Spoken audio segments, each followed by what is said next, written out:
mundo. Kay daming pagsubok na aking pinagdaanan, pero palagi na pinapalagan. Walang pake kung sino man sa akin umaharang. Di na ako aatras kaya tabi dyan. Hindi ko kailangan ng di makakatulong sa aking pagyabong, sisikaping umahon. Sa sarili lang palagi ang tiwala ko, kaya palagi ko lang gagalingan.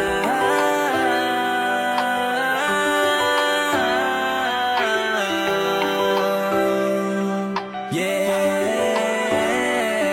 so I do it repeatedly. This is for my family. Palaglan ng